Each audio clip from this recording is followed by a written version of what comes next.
Beast Gohan versus Ultra Ego Vegeta is turning into the show of a lifetime, and no matter what I may have thought prior, the winner isn't becoming as obvious as I may have felt before. This is part 3 of Dragon Ball Super Pride of the Beast, written and illustrated by Dark Hanzo. After Goku and Vegeta finish sparring with Broly on planet Beerus, a call rings through on Whis' staff from Earth.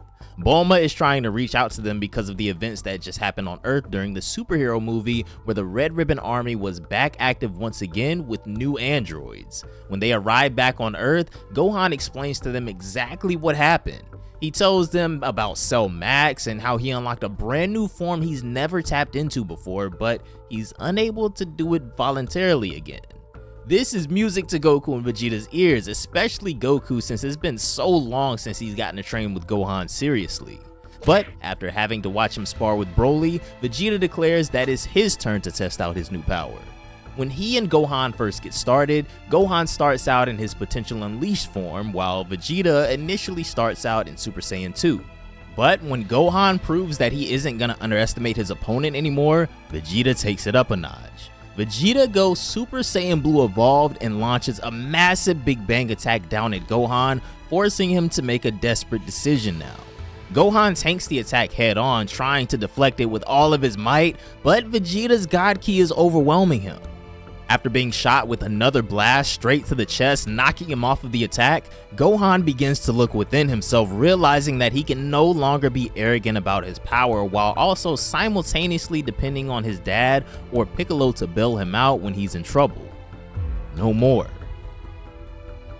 This is when Beast Gohan finally emerges once again, to the shock of both Goku and Vegeta. Once he transforms, Gohan easily overwhelms Super Saiyan Blue Evolved Vegeta, smashing his face into the ground, creating a massive crater, firmly planting Vegeta inside. All of a sudden though, Vegeta's entire demeanor changes as Gohan is still holding him down, but as his ki becomes more menacing, violent, and destructive, Gohan backs off. Vegeta rises out of the crater in a pillar of purple godly ki as Gohan looks shocked at whatever is happening with Vegeta, never having seen this form before. After finally seeing the depths of Gohan's new power and being overwhelmed by Beast, Vegeta decides that it's finally time to show Gohan the power of Ultra Ego. And today, we finally get to see how the unstoppable raw power of Beast Gohan clashes with the immovable resilience of Ultra Ego in the climax of the final battle encounter between these two. Vegeta even busts out the instant transmission technique to dodge a Beast Kamehameha, as a clash with Beast Gohan is forcing him to use every aspect of his arsenal. If you guys haven't already and are enjoying the story so far, consider leaving a like on the video and subscribing to the channel for more Dragon Ball, anime, and even comic content. And also, Dark Hanzo's Twitter will be down below in the description box. But without further ado, let's hop right into Beast Gohan versus Ultra Ego Vegeta.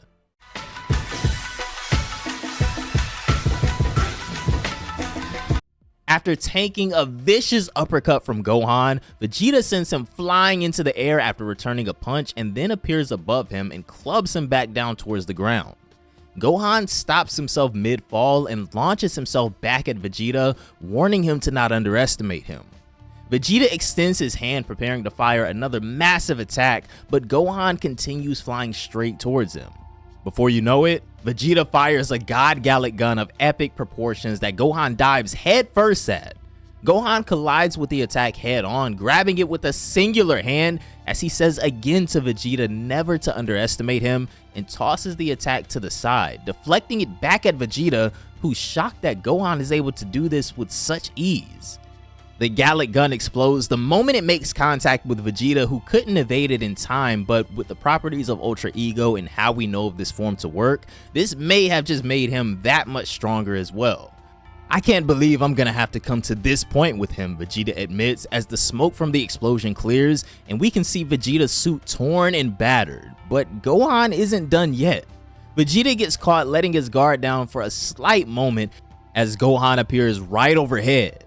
Gohan is about to unleash a special beam beast cannon point blank right above Vegeta and launches the attack in a vibrance of translucent aura. Vegeta has a really crucial decision to make here, however, as he watches the attack approach him. Does he try and evade it if possible, or try and deflect the attack, or feed into his destructive nature and try to tank it head on. I need to control how much damage I take so I don't put myself in danger, he says to himself. This is when he catches the attack within his hands impressively enough, as we see it ripping through the clouds above the battlefield, and with the full might of Ultra Ego, he tosses the Special Beam Beast Cannon above his head, deflecting Gohan's attack just as Gohan had done to his prior. After an attack like that, Vegeta seems almost feral now, and his power is surging more than ever before. This battle is exactly what they both needed to get the Saiyan instincts exploding. Is his power even stronger than before? Gohan asks to himself, as it seems like he's quickly understanding the properties of Vegeta's new destructive power. Does he get stronger as he fights? No, he got stronger after tanking my Special Beam Cannon head on. Gohan quickly deduces that Vegeta's power isn't necessarily like Broly's, who does get stronger as he fights and with more experience. He's getting more powerful the more damage he seems to take. Damn it. I need to end this fight quickly, he continues. Vegeta dashes back towards Gohan in the skies, who blocks his punch, but in his other hand, Vegeta prepares an orb fueled with the energy of destruction.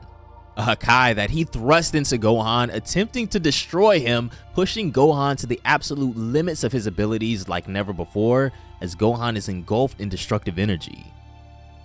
Gohan, Goku utters, as he can only watch and hope that his son is able to overcome such a feat, which isn't impossible. I mean, we've seen beings like Frieza overcome it before. Dad, Gohan thinks to himself as he fights to even remain intact at this point. You've saved me so many times. From the Saiyans, on Namek, in the Cell games, from Majin Buu, Golden Frieza. How many more times will I need to be saved by you, he thinks to himself. No.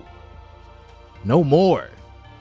Never again, Gohan roars as he aggressively bursts out of that Hakai, completely dissolving the energy of destruction with his own ki somehow, but it seems like it may have taken his very life force to a certain extent. Vegeta looks shocked as Gohan somehow still remains on his feet and even in his beast form. Do you want to stop here? Vegeta asks him.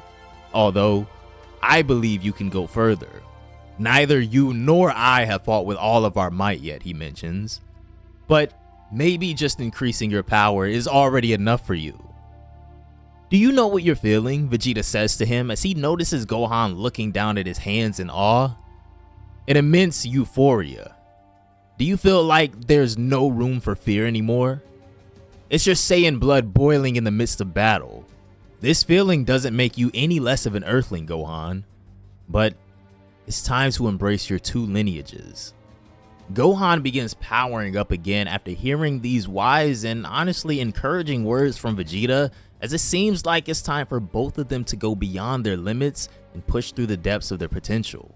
Both of these fighters begin powering up again, but this time far beyond what they may have even thought possible just 10 minutes ago even. That's right. That was the person I respected who fought against Cell, Vegeta says, egging Gohan even more, who replies, thanking Vegeta for all that he's done today. We're still in the middle of a fight, Vegeta roars, and we will continue to fight with all of our might. Don't come with such nonsense. Never thank your opponent, he continues, as he and Gohan charge at one another like two Spartans in one final clash. And as they reach closer and closer and their fists collide, the impossible happens. I do think that is what we're going to wrap up this part of the story today, fellas. I appreciate you all so much for watching all the way into the end. If you made it this far, this story not only reads amazing, but the art is top tier. So I have all the faith in the world that you guys really enjoyed this one. The next part will be the final chapter of this story, so if you haven't already subscribed to the channel, be sure to do that and turn on those notifications, because you absolutely do not want to miss the final chapter of Dragon Ball Super Pride of the Beast. As I've said in every video we've done covering this story so far, be sure to go and support the creator of this amazing fan manga as well. Dark Hanzo's Twitter will be linked down below in the description box, and they deserve all the praise in the world for this work of art. I hope you guys are having a very happy holidays and Merry Christmas to everybody. Cherish your family because tomorrow is never promised. Have a great day, and I will see all you fellas in the next one. Bye, guys.